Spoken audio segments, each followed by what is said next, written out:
অন্যদিকে ফের চর্চায় দিলীপ ঘোষের মন্তব্য। কখনো তিনি হুমকি দিচ্ছেন, কখনো তিনি হুঁশিয়ারি দিচ্ছেন, কখনো বেলাগাম হচ্ছেন, বারবার শিরোনামে উঠে এসেছেন। এবার দিলীপের নিশানায় সরকারি আধিকারিকরা। ভোটে রিগিং এর অভিযোগ সরকারি কর্মীদের বিরুদ্ধে। ছবি তুলতে গেলেও মজার চলে কটাক্ষ বিজেপি প্রার্থীর। মন্তব্য করছেন বর্ধমান দুর্গাপুরের বিজেপি প্রার্থী দিলীপ ঘোষ। কি বলেছেন তিনি শোনাবো আপনাদের।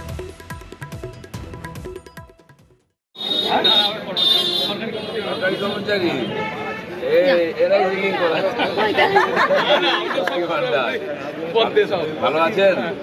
ফটো বেরোলে কালকে সাসপেন্ড, কেউ বাঁচাতে পারবে না। আমি সরকারি কর্মচারী। চলুন আমাদের বেতন দিদির কাছ থেকে নেবেন, ভোটটা আমাকে দেবেন। চাকরি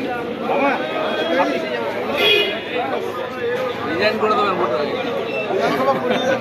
হ্যাঁ, সরকার বানিয়ে তারপরে আমরা ফুল টাইম জব দেবো আপনাকে। পাল্টা দিলীপ ঘোষকে কটাক্ষ শান্তনু সেনের।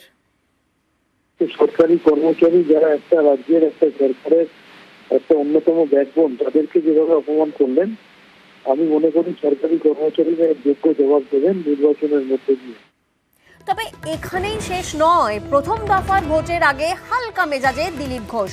প্রচারে কলম উপহার পেয়েও ঠাট্টার ছলেই লাঠির ইঙ্গিত। পেন নয়, তার লাঠি কাজে লাগে। মজায় মজায় মন্তব্য করছেন বিজেপি প্রার্থী, শুনুন। এই জায়গায় দেওয়া উচিত কলম, আমাকে তোমার লাঠি লাগবে।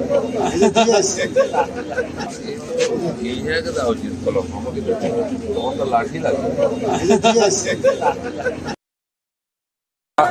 আমাকে একজন জন্মদিনে পেন উপহার দিয়েছেন ভুল করে। আমার পাশে ইঞ্জিনিয়ার, আমার জেলা সভাপতি আছেন, ওনার পেন লাগে। আমার হাতে তো লাঠি লাগতে সবার ভালো লাগে।